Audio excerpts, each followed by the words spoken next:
Guys, it's Cal here. This is one of my recent builds that I just finished. I finished it today. It only took me about an hour and a half, 2 hours, which I'll explain in a little bit. This is my Qui-Gon that myself and OR worked on. One Replicas and I have teamed up now, and we're going to be releasing some cool Hilts, some this month. I'll have more Quis this month because I know the initial run of 25 did sell out in a day, so I've got more on the way this month, as well as another Saber which I like to do little surprises, so the next character Hilt won't be revealed until I have them in hand, so that's a little teaser for you guys, that when the next stock of these come in by the end of March, there will be another Saber as well. But anyway, so this is the One Replicas and KR Sabers Qui-Gon Jinn. The most thing that's sort of appealing about it is that it has the deep grooves. A lot of people long for the deep grooves. It had been sort of one of the key features of the Qui-Gon Hilt that everyone liked.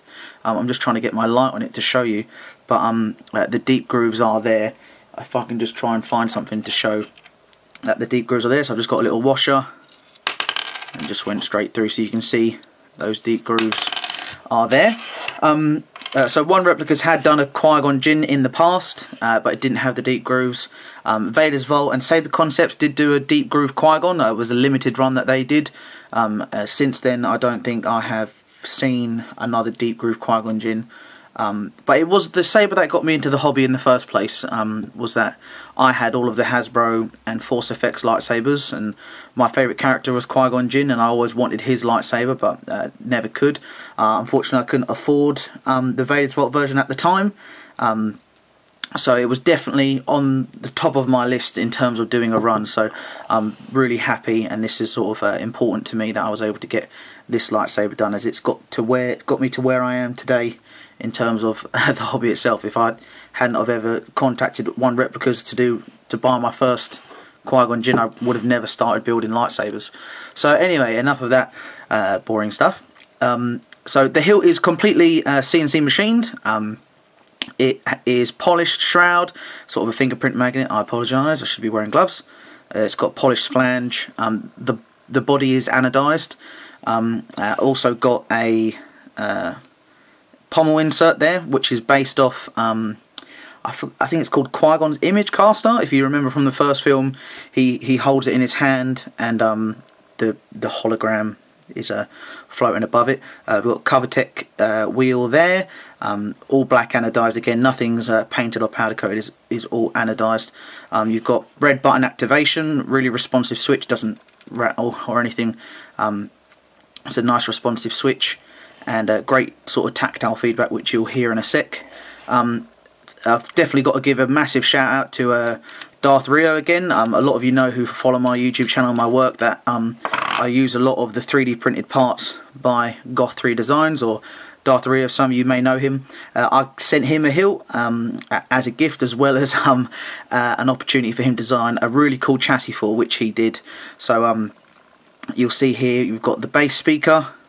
If you pull it out slightly, you've got the recharge port, and then you've got your SD card access just there. This one has got a Nano Biscotte version 3 by PlecterLabs. All of you know that I use PlecterLabs in my builds, and the best soundboards on the market. You can't really say anything else other than that.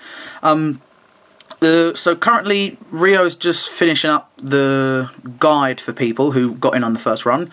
So there was 25 hilts that were made, so all of you will be able to get the chassis soon to do your builds. The Nano Biscotte board is going to be available first, but you can put higher end boards in there, like the Crystal Focus, or the Petit Crouton, or Prism he might be doing as well. He's going to be doing some of the Nigon electronic creation boards, compatible chassis for that, because there is a slot underneath the shroud which can hold any board really, and then in the neck you've got the battery solution. So you've got the switch here. There's in this build there's an 18650, so you can use a 16340 7.4 volt pack, or an 18350 7.4 volt pack, and that is your 7.4 volt for your higher end board. Haven't done the blade retention screw on this one now, but I can actually show you sort of where the heatsink is. You've got the heatsink there, which is a low profile copper heatsink that myself and one replica's designed. You've got about an 1.5 inch blade depth. If I just put my finger in there, you've got really decent blade depth. So yeah, it doesn't have an aux switch location, so if you do have a Qui and you want to put a crystal focus in, you'll just have to figure out how you want to put your aux switch in there. Most boards now have single buttons.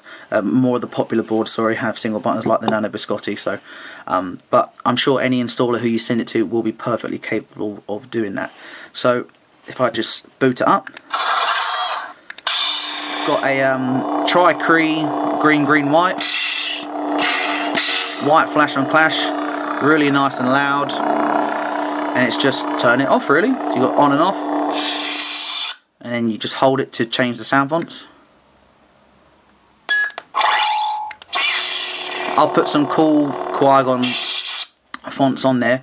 If you just unscrew this, it's very easy to sort of take apart this entire saber. You can see there's a little hidden tactile switch underneath there.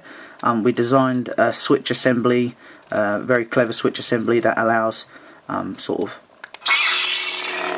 a nice low profile, but still you can hear, if I just tap it, because you have to hold it to turn it off, you can hear the click, so that's definitely important to have that clicking sound.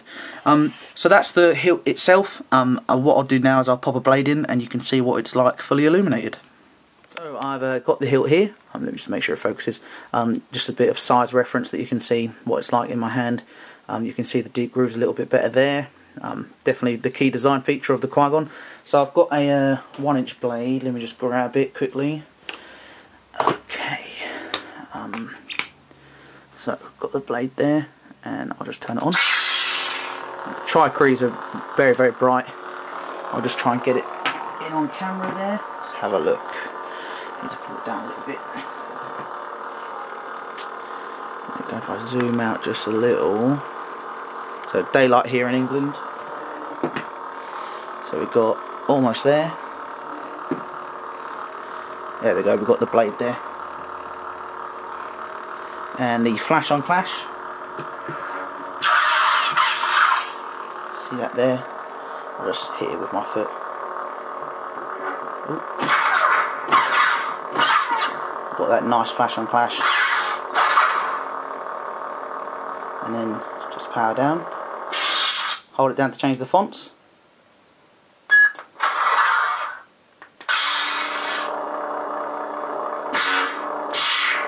Flash on clash again. So yeah, the Cree XPE-2, really bright.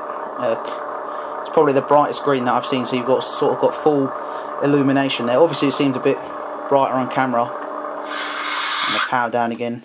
Let's hold it for the next font.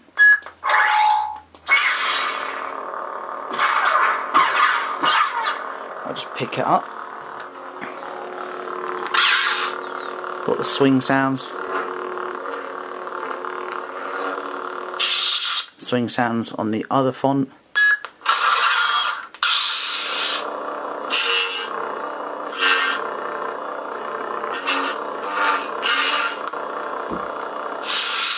So that's the blade demo there, guys.